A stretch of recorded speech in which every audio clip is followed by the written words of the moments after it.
Well, hello, welcome. It's Tuesday Tips Live with me, Phil, and with DJ Angelo. Hey, Phil. Hello, Angelo. He's really nervous, you know. It's like, you've not done this before, have you? You know, I don't do many lives. you play in front of 5,000 people quite happily, but you won't. Yeah, it's weird. It's weird. I don't know It's why. what we're used to. Listen, people, hello, welcome. It is a special Tuesday Tips Live today because I've got a guest. I've got Angelo here with me. We're busy making some training, which is really exciting stuff. We're going to tell you all about that in a minute. But today, Angelo's going to share 3 tips with us for better DJing. So this is going to be exciting, right? Yeah, I've got some juicy stuff. So we were trying to figure out how to describe this man earlier. For those of you that don't know him, he is a DJ's DJ, I would say, it's fair to say. He's a turntablist, but he's also a DJ who knows how to rock clubs. He's come from the resident side of things. So, you know, some turntablists you kind of sit and watch like this. Angelo keeps people dancing all night. He's where the two meet. And I think that's key to your success. International man, where have you played in the last, before COVID? The last gig I had was in Kenya and Uzbekistan, all over the world. And I just love DJing. I love trying to innovate and invent new styles and new techniques. So you've appeared pushing the culture forward. Appeared in one of our courses already, the Scratching for Controller DJs course, doing the advanced scratching stuff. Indeed, you're known as an educator. You were probably the first person to teach scratching on YouTube, certainly properly. One of them. Yeah. One of them, sure. Yeah, back in the day. And so I'm really glad that you're here to share your personal 3 tips on great DJing. Okay. So Lord Carlos says, I bet one of these tips is to buy Phil's book. I'd love it for Angelo to give you that tip, but I don't think that's going to happen, Lord Carlos. Modish says, good morning. I normally have to watch the recording of Tuesday Tips, but today my schedule has changed and I'm joining you live. Well, you picked a good day. Modish. Nice. Hello to Faye, hello to Mixmaster G and all the regulars as well piling in here. Lots of people pleased to see you here, Angelo. Oh, that's nice. Vic is saying hello to Angelo. Luke says hello to Phil, Angelo and everyone. We've got Steve as a producer in the corner here today. That doesn't always happen. So actually no, he's just got his headphones on. I don't know what he's watching. But anyway, that was his finger. Angelo, let's let the cat out of the bag at the beginning here. We're recording a very exciting mixing transitions tricks course with you. Yeah. DJ Angelo's Tricks and Transitions working title. Yep. How's it been so far with us here in the studio? I think we're making great time. I spent a good few months preparing this course. I worked really hard on creating a course that is useful for DJs today and is reflective of how I DJ and hopefully some new things that haven't been taught in courses Well, before. I know some of these haven't been taught. There's some next level stuff here. You know, this guy, he will do a routine that blows you away on an iPad just as happily as he'll do it on decks like the decks we've got here and controllers. You're very versatile, and I think that's something that our audience would appreciate because our audience, of course, have controllers and decks and small controllers and Pioneer and Reloop and Serato and virtual DJ, and you know, people want to see stuff that isn't tied to a particular style of DJing or a type of equipment, and you very much fit into that mold. Yeah, I just like the culture. I like DJing overall, and I see it as a challenge to try a new piece of gear and see if I can still communicate and perform and express myself the way I want to, with regardless of the gear. Which is really important, I think, for DJs to realise that. Yeah. So anyway, let's not get into kind of your philosophy too much because we've got 3 tips. Now the course has got 10 tips, 10 of Angelo's tips for better DJing. And it goes into some detail on these to help you improve. But we're just going to talk about 3 of them today, a little teaser. Yeah. So the first one is to pay attention to what comes out of the speakers. Yeah.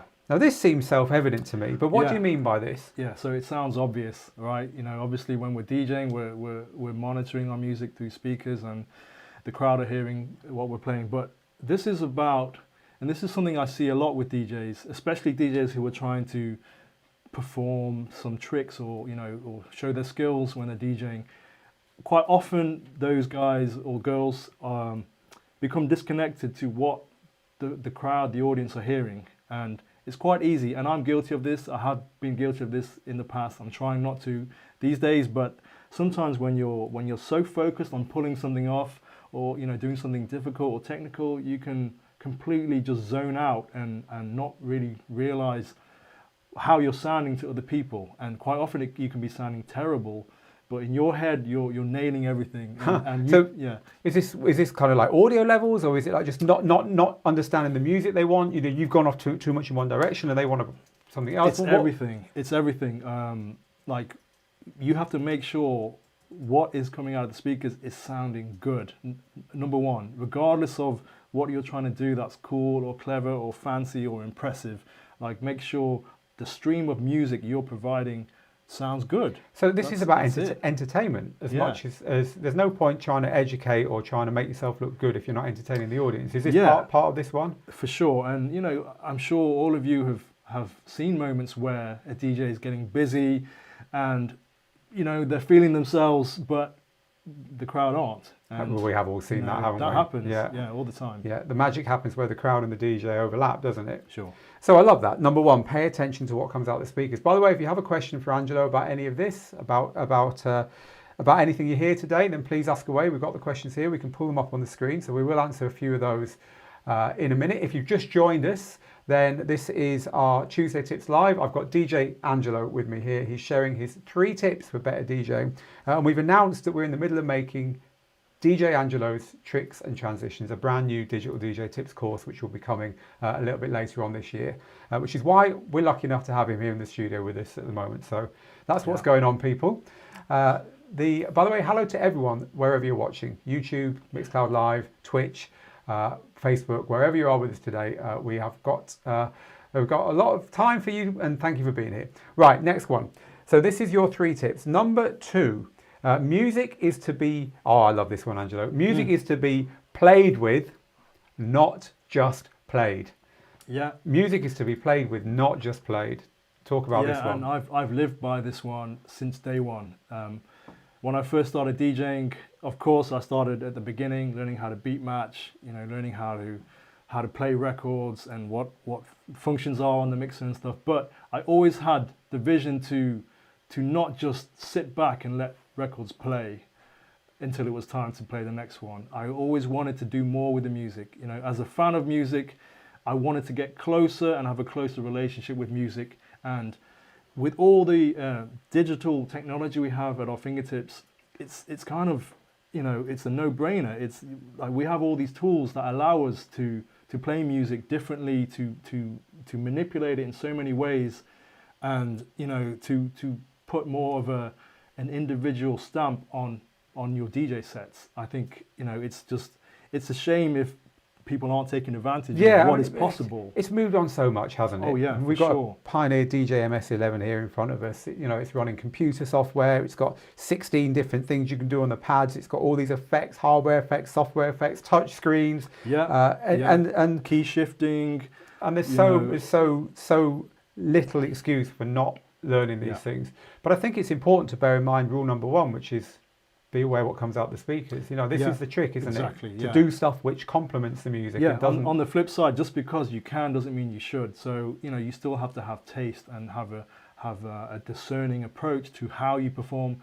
But really, you know, there's so much fun to be had, and DJing is not exciting unless you're having fun. You know, you have to find a way to enjoy DJing, and for me, that's to find new ways to be creative and play with the music.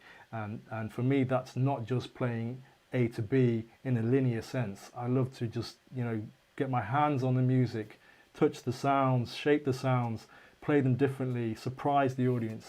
We're going to give some advice on where to go to watch some of your sets for people who don't know what you do a little bit later. But you moved to Berlin, a few years ago now, but certainly relatively recently in the time I've known you. Yeah.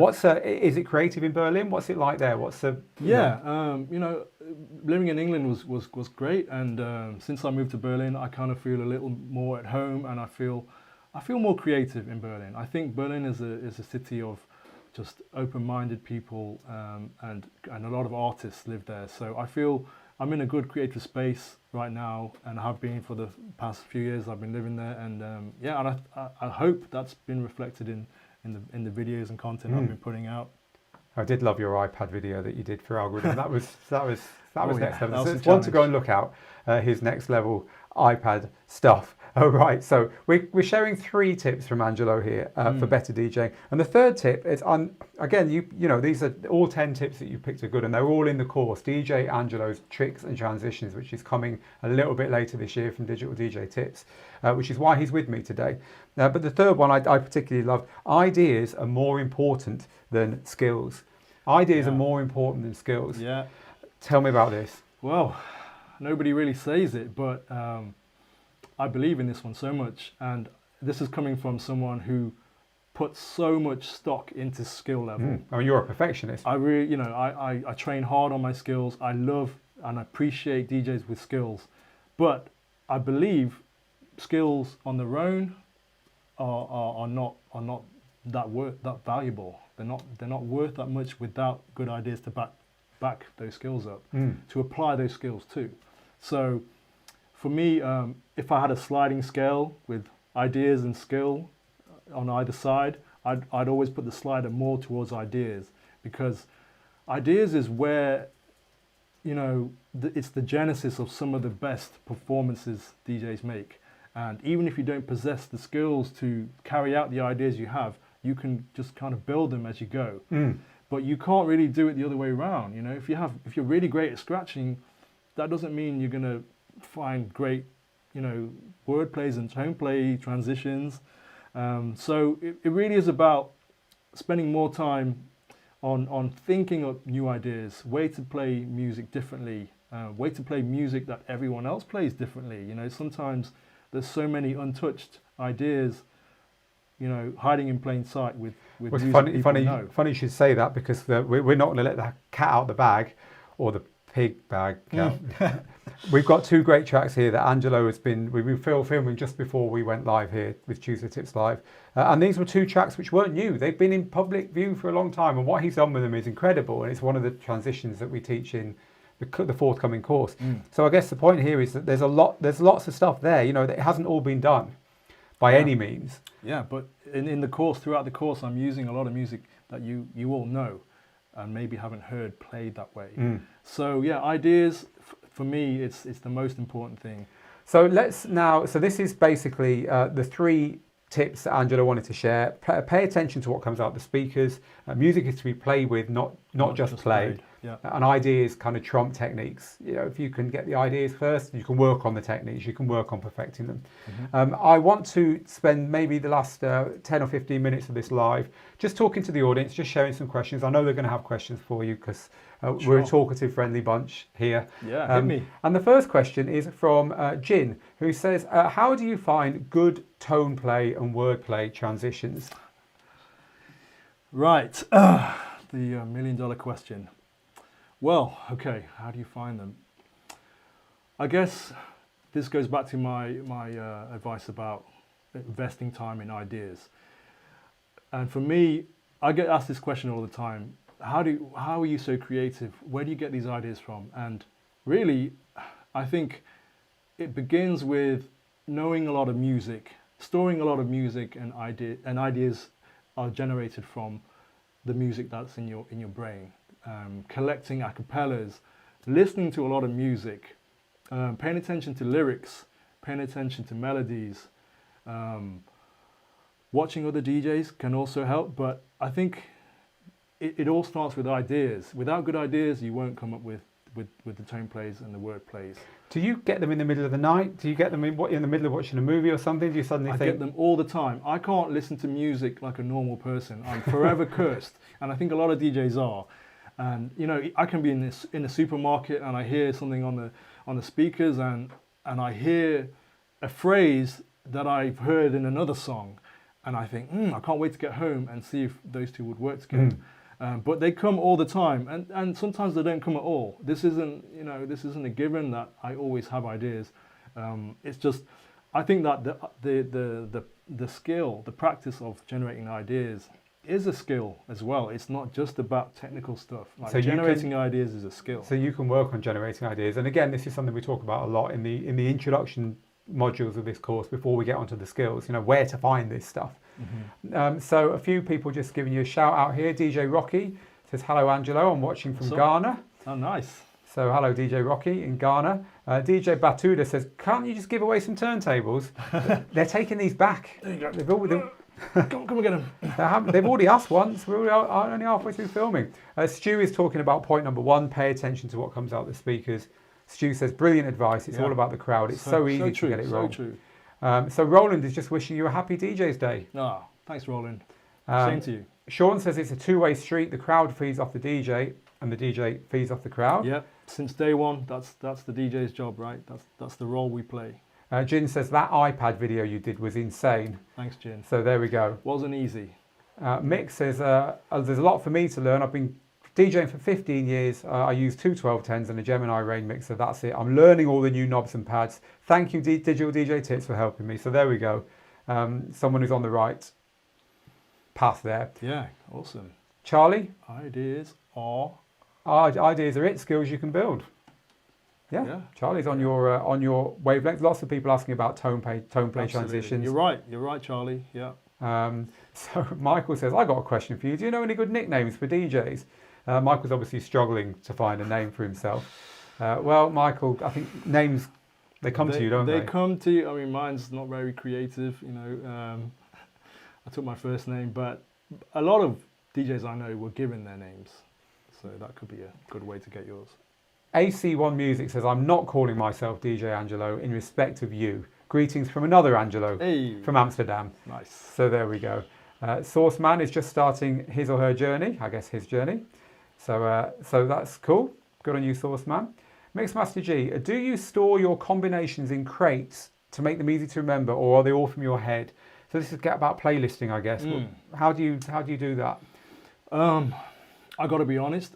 My crate playlist system is still a work in progress, and I think it's the case for most DJs. Yeah, we're never fully happy with our crates, but during this this whole lockdown era last year and even this year, I'm working on my crates more. I'm trying to rebuild them and build them in ways that make sense to me. And so I mean, I do have crates with little set pieces of routines or tricks that I would do in a club set.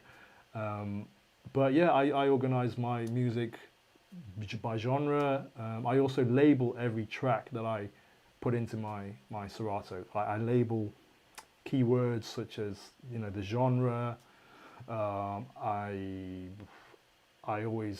put something kind of indicative of the feeling as well. So if it's something smooth, I'll put smooth.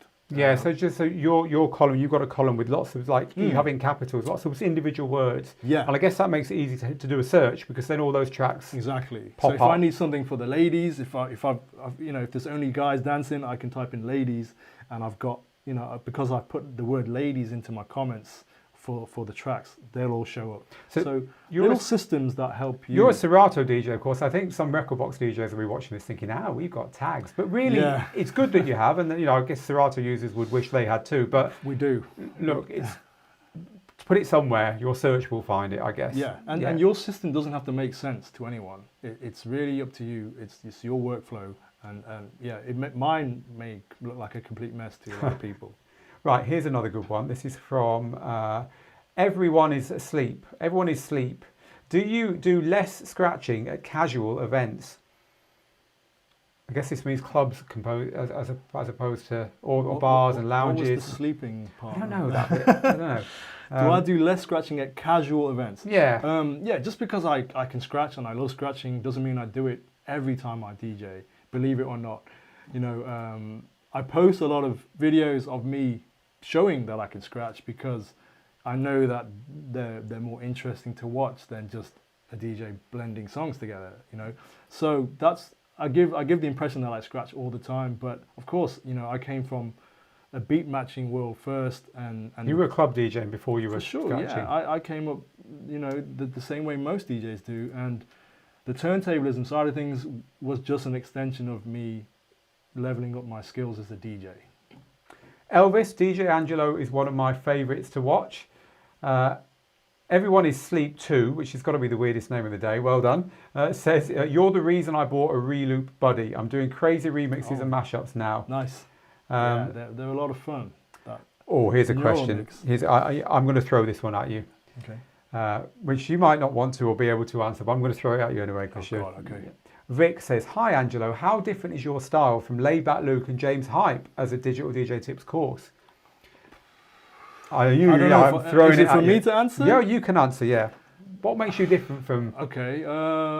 They're both great DJs, both done great Yeah, courses with us. I But have respect for both those guys. we would never do something that's just a carbon copy of what we've had before Yeah. here. So Well, first of all, I would like to think my style is not like anyone else's. That's my goal, actually, in this profession of DJing. I'm not trying to sound like anyone else. But I would say those two guys are definitely more electronic music based, house music based, whereas I'm maybe swaying more towards the hip hop side of things. But I love a lot of genres, and I can play a lot of genres, and I like to mix everything together. I guess I'm not strictly an open format guy. Like, there are limits to what I will play. I like to be a selector, of course. And as you should always select music that speaks to you. So I do play a wide range of genres within the genres that I'm feeling, and I add the skills, the live elements. I came from vinyl, so I still appreciate the analog skill, the manual skill. But now with the digital stuff, I've kept on top of technology, and I love what's happening with digital as well. And a lot of the guys from vinyl want to stay in that era, which is cool. But I, for one, love the opportunities that are coming with digital technology, because I'm a creative guy, and there's only so much you can do with vinyl. And there's really not that much I can't do now with the technology. you're very versatile, and also all right, maybe you don't want to describe yourself as open format, but we've had hip hop, R&B, and AC/DC already. We've only been filming 2 days. We've got a long filming session ahead. Yeah, we've got some drum and bass, and so he turns his hand to a lot of things. I'd say he's the most varied DJ out of the three big guest DJs we've had on our courses. Fair to say, definitely. So this is so dope, says It's a Me DJ Mario, DJ legend on Digital DJ Tips. Unfortunately, Mario can't stay, but he's going to catch up again later. Thanks, Mario. And thanks for passing through. Long G says, "Hi Phil, always great to have such talented DJs on the show." So there we go. We're going to do one or two more of these. We've got 5 minutes left here. So how do you feel about the recent battle mixes, and do you see this market growing, says Peter? I mean, you were involved in designing the Reloop Elite, which is a successful recent battle mixer. You've been playing. I was one of many DJs who had their hand in the Reloop Elite mixer, and obviously there's others on the market, and I don't really consider them as purely battle mixers, because to me they're club mixers. So to tell people the difference here, a battle mixer would be the kind of mixer that traditionally a scratch DJ would use to perform, to win a prize, to win a DMC, to win a Red Bull or something. And they're made in a way which makes it very easy to use the crossfaders, not much around the crossfader and all that. Sharp faders. Whereas club mixers tend to have more inputs, and they're not quite so specialised in that way. But as you say, they're kind of merging now. The worlds, aren't they? I mean, those worlds are now kind of colliding, and I think of them more as performance mixers. They're built for DJs who want to do more than just play music. So I love them. I love having access to hot cues and loops and effects and key shifting, all of that in one place. On one mixer. One mixer with durable faders. I love having all of that at my fingertips. Because like I said, I'm a creative guy, and I don't like limits. I'm always trying to push limits. Actually, that's my. And of course, controller DJs are utterly spoiled. You get a decent modern controller, and you've got all exactly the same controls. It's the mixers that have caught up, isn't it? It's not the other way around. For sure. Yeah. So don't ever think you haven't got what you need to push it if you own a controller. Far from it. I mean, and actually, limitations is one of the reasons why I became creative, because I didn't start with the best gear. And I actually quite like the challenge of being given something that doesn't have everything I need or everything I'm used to. For example, the iPad video and the Reloop Buddy set that I played. People are asking what the Reloop Buddy is. It's a very small controller that Reloop have made that works with Algorithms DJ. It's a great little thing. You can throw it in your bag. It sits over the keyboard of a 13-inch laptop, so that kind of size. Yeah. So everyone is sleep is very vocal today here, saying I'm coming from 80s using vinyl. New controllers are way different without spinning platters.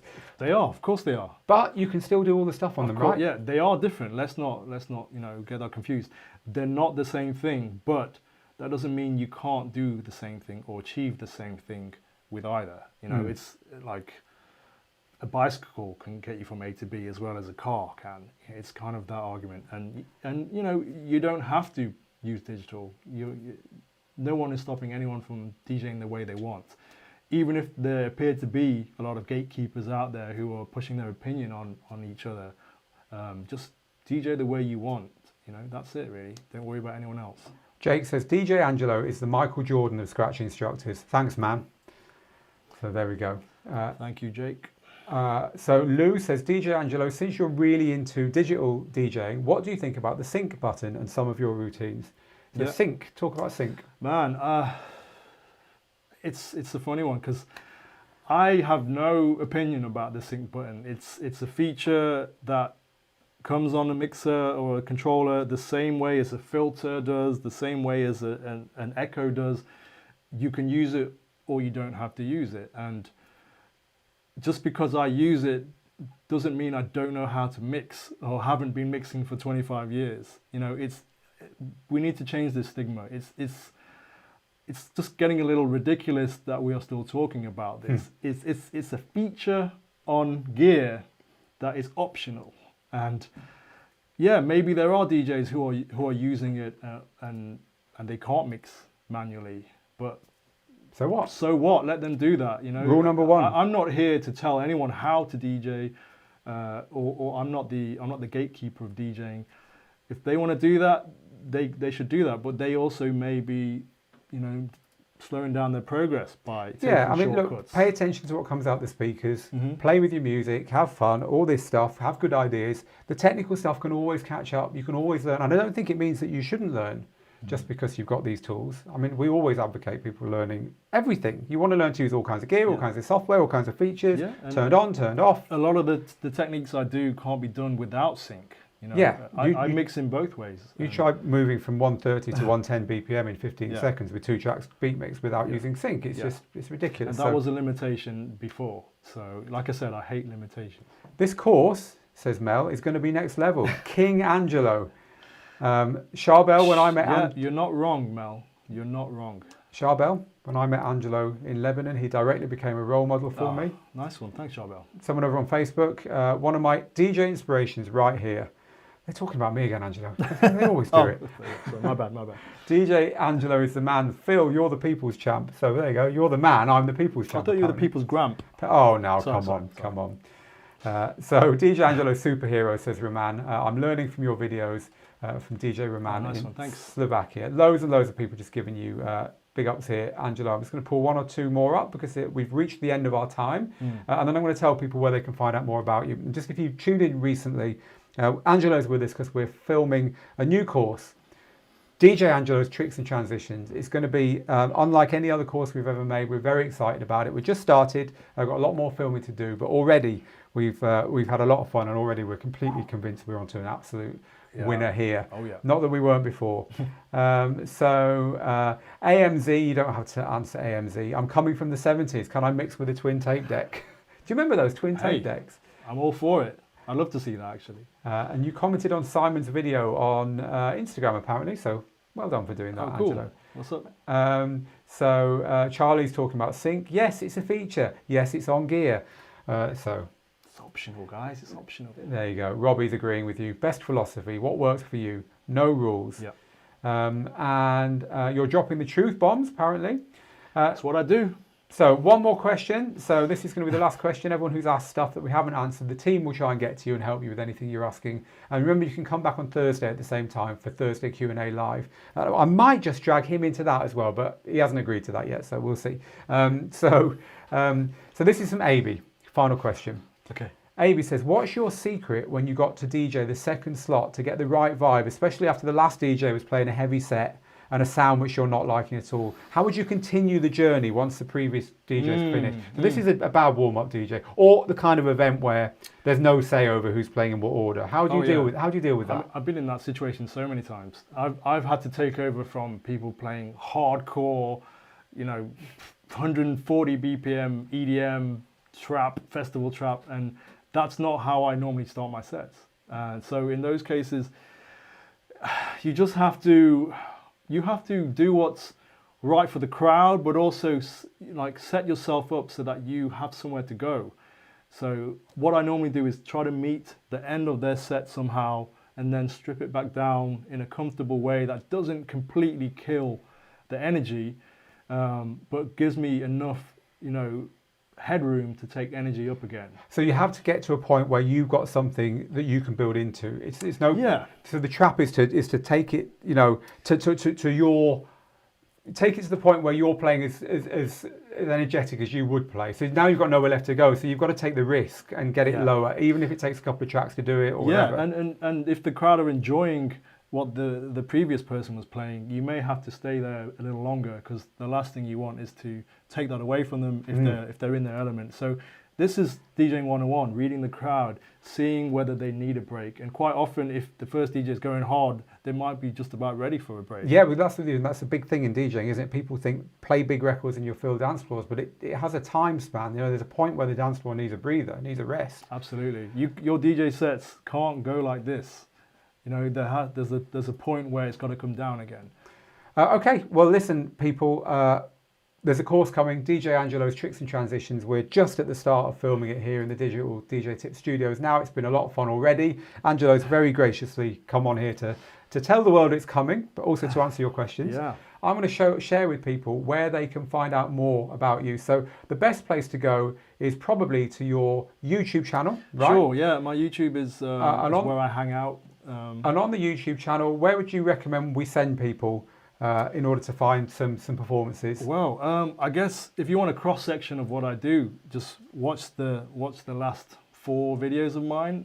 They're all different. So click on videos at the top and watch the last 4 that he's uploaded here. So this is what we're seeing here. Yeah, for anyone who doesn't know, I've got routines on there, which are short, high impact performance showcases, but I also have longer sets.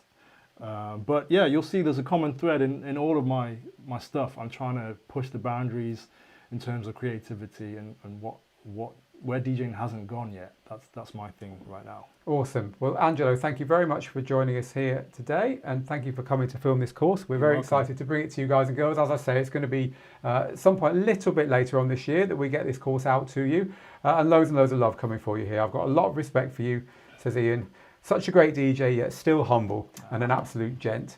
And lots of people wishing us a lot of luck with filming this. So thank you, everyone. Thank you, guys. And we will. I'll see you on Thursday. I'm not sure what format that'll take, but I will be here for your Thursday Q&A this week. And Angelo's here all week with us filming. So wish us luck. And join Steve on Sunday at about half an hour from now. Look at your watches now. About half an hour from now, this Sunday, Steve will be live on all our channels apart from Facebook, doing his In My House. And what is it this week, Steve? What's the Bumpy House. Bumpy House, apparently. So it's going to be a good one. It always is. Look out for the backdrops because it ain't going to be white. It'll be anything but white. I think with Steve is the rule. And Steve's live streams are always good because he has a lot of technology in this studio. So you're going to get a lot of shots and a lot of cut-ins of the software and really get an angle on what he's doing. As opposed to mine, I just try and get a nice view in the background, really. But hey, we're all different. And you don't really do live streams, do you? Not really your... Not so much yet, no. But you're thinking about it. Thinking about it, but yeah. I'm still enjoying making content for now. All right, people. Well, look, thank you very much for joining us today, wherever you are. Remember, share, like, follow, pass the love on if you've enjoyed this. And we'll see you on Thursday.